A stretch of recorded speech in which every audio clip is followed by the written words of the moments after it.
اور اس کے بعد آپ نیا پیراگراف شروع کر کے اس کے بعد کے نکات شروع کرتے ہیں۔ وہ نکات کیا لکھنے ہیں؟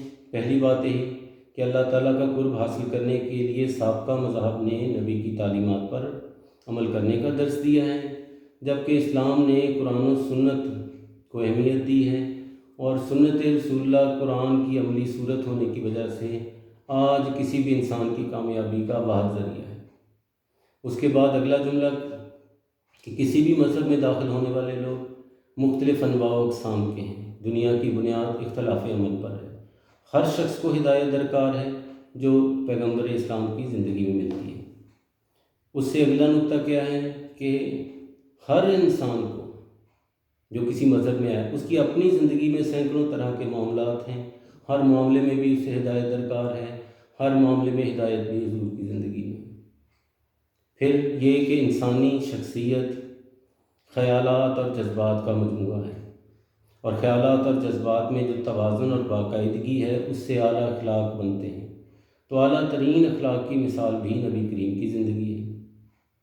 تو آپ کی حیات مبارکہ کا ہر پہلو، ہر حوالہ، ہر کردار وہ گویا کسی نہ کسی کے لیے اپنے اندر ہدایت رکھتا ہے، اور یہ جامعیت کبریٰ ہے کہ جس میں ہر ایک کے لیے، ہر معاملے کے لیے ہدایت موجود ہے۔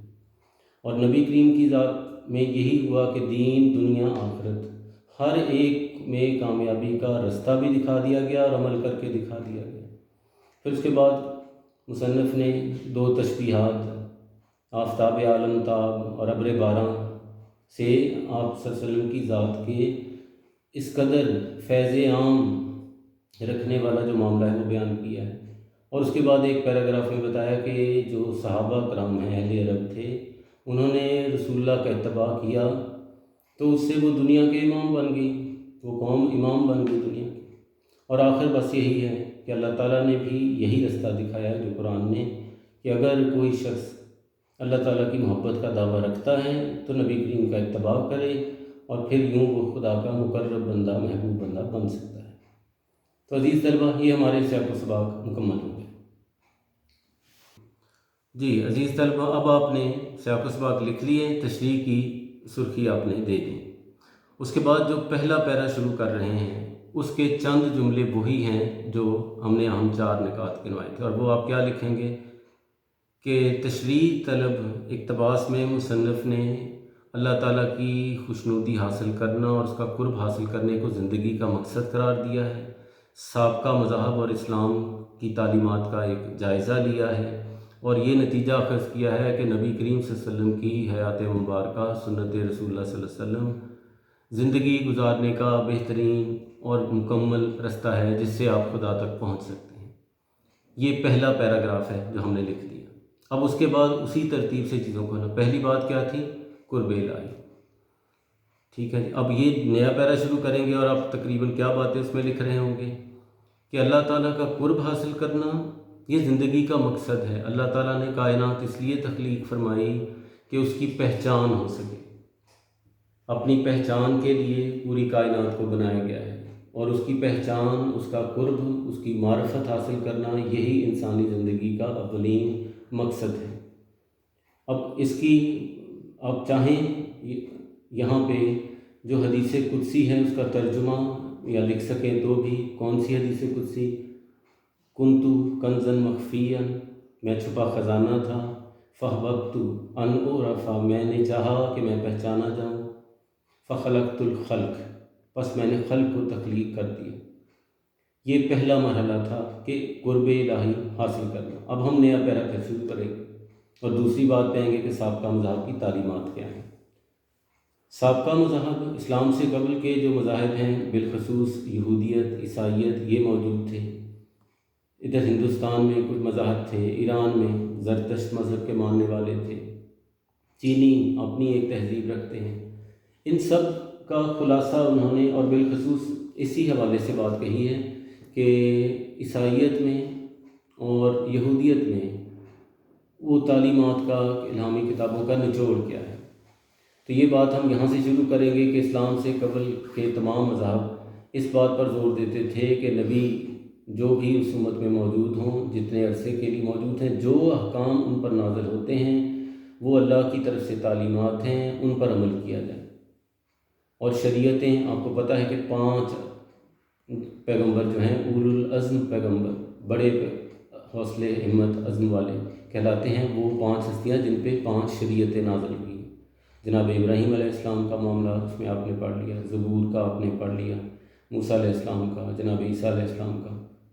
تو یہ مذہب کی تعلیمات کا نچوڑ یہ تھا کہ نبی کی تعلیمات پر عمل کیا جائے، جو عمل اس لیے کہ وہ اللہ کی طرف سے نازل ہوتی ہیں، اور پھر جب اگلا نبی آ جائے گا پھر وہ جو تعلیم دے تو وہ اس کے مطابق چلیں گے۔ یہ سابقہ مذہب کا، اس کی وجہ یہی تھی کہ پیغمبر بدلتے رہتے تھے، شریعت ایک رہتی تھی۔ اس صورت میں وہ تعلیمات، وہ شریعت وہ کافی تھی۔ دوسرا اسی کے ساتھ جڑی بات جو مصنف نے کہا کہ اسلام نے اس سے بہتر رستہ اختیار کیا ہے، اسلام نے اس سے آسان تر رستہ دکھایا ہے، اور وہ کیا ہے کہ تعلیمات بھی موجود ہیں، اور پچھلی تمام شریعتوں کا جو حاصل، جو اس کے بارے میں اللہ تعالیٰ کی ذات نے پسند کیا، وہ مکمل پیغام تا قیامت کے لیے قرآن کریم کی صورت میں نازل ہو گیا۔ اب نبی کریم صلی اللہ علیہ وسلم کی حیات مبارکہ بس قرآن کی تفسیر ہے اور عملی تفسیر ہے۔ جو کچھ قرآن میں حکماً کہا گیا ہے نبی جی کی زندگی میں، آپ کو سب کچھ وہ دکھائی دیتا ہے، وہ ملتا ہے۔ کچھ باتیں ایسی تھیں کہ احکام پہلے آئے اور نبی جی نے عمل کیا، اور کچھ ایسے کہ حضور نے عمل کر رہے ہیں اور اس پہ آیتیں اس کی تصدیق کر کے اس عمل کو حصہ بنا رہی ہیں۔ یہ معاملہ ہم قرآن فہمی سے، قرآن پڑھنے سے سمجھتے ہیں۔ تو چونکہ نبی کی زندگی عملاً وہ مکمل ہو گئی ہے، نماز کا حکم قرآن میں ہے، کیسے پڑھیں گے نبی جی نے بتا دیا، تو اب نماز چونکہ پڑھنی ہے، صرف اس کا حکم نہیں، تو حکم بھی پڑھتے ہیں، اس کا ثواب ہے، اور ساتھ کیا کرتے ہیں، نبی جی کی تعلیمات پر عمل کرتے ہیں۔ ان کی زندگی قرآن ہے۔ یہ آسان ہو گیا کہ ہم اس چیز کو دیکھتے رہیں، اس کے پیروی کرتے رہیں، اور گویا ہم خدا کے احکام پہ عمل کر رہے ہیں۔ یہ ہمارا یہاں تک کا ایک موضوع جو ہے کہ اسلام کا سابقہ مذہب کا موازنہ ہو گیا۔ اب سنت رسول اللہ کی اہمیت، یہ اگلا پیراگراف ہے۔ یہ جو بات اب تک ہم نے کی ہے، وہ اس کے لیے جو حوالے کی چیزیں ہو سکتی ہیں، وہی آیت جو اس سبق کے آخر میں ہے، ٹھیک ہے، ان کنتم تحبون اللہ فاتبعونی فاحببکم اللہ، اللہ تم سے محبت کرے گا، یہ آیت آ گئی۔ دوسری آپ کو حوالے کے لیے لقد کان لکم فی رسول اللہ اسوۃ حسنہ، نبی کریم صلی اللہ علیہ وسلم کی زندگی میں بہترین مثال زندگی کی موجود ہے۔ اطیعوا اللہ و اطیعوا الرسول، اللہ کی اطاعت کرو، اللہ کے رسول کی اطاعت کرو، اور جس نے اللہ کی اطاعت کی اس نے گویا وہ کامیاب ہو گیا، اور رسول کی اطاعت، اللہ کی اطاعت ایک ہی چیز قرار دے دی۔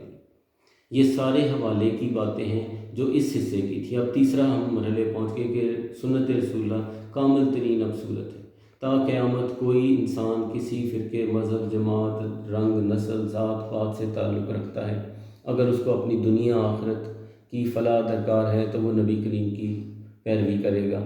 یہ اس کا لب لباب ہے کہ آپ کی ذات کو جس نے معیار زندگی اپنے لیے سمجھ لیا وہ کامیاب ہو گیا، ٹھیک ہے، وہ آیت پہ عمل بھی ہو گیا، اور نبی کریم کی زندگی۔ اب اس پہ ہم یہاں پہ ایک شعر آپ کو علامہ صاحب کا ہے، وہ بچے لکھتے ہیں لیکن اکثر غلط ہوتا ہے، وہ تھوڑا سا سمجھ کے یہاں وہ بس آپ کوٹ کر دیں تو سمجھیے ہمارا مرحلہ، اور وہ دانائے سبل ختم الرسل مولائے کل، جس نے غبار راہ کو بخشا فروغ وادی سینہ، اس ذات کی پیروی سے ذروں کو آفتاب خدا نے بنا ڈالا، بے بکت قوموں کو جن کو لوگ باقی دنیا، مہذب دنیا گنوار سمجھتی تھی، ان کو اس دنیا کے امام بنا ڈالا۔ یہ ان کی پیروی کا نتیجہ تھا۔ اور آخر میں جا کے آپ مصنف کے بارے میں بہتر ہے کہ آخر پہ یہ لایا جائے۔ سید سلیمان ندوی کے حوالے سے ان کی یعنی تاریخ پیدائش 1884 ہے، اور 1900 تقریباً میرا خیال 56 تک شاید وہ حیات رہے، لیکن اصل کام جو ہوتا ہے، آپ نے جو چیزیں لکھنی ہیں وہ صرف اتنی کہ جو علامہ اقبال ہیں انہوں نے سید سلیمان ندوی کو استاد کامل کہہ کے مخاطب کیا۔ انہوں نے اپنے استاد علامہ شبلی نعمانی کی سیرت النبی جو ہے، ان کی وفات کے بعد اس کو مکمل کر کے شائع کروایا۔ اس کی یعنی سیرت النبی کی دوم سے لے کے ہفتم تک، دوسری سے 7ویں جلدیں انہوں نے مرتب کی۔ پھر انہوں نے خود سیرت رسول اللہ پہ الگ سے کتاب لکھی، سیرت عائشہ رضی اللہ عنہ ان پہ کتاب لکھی، سیرت امام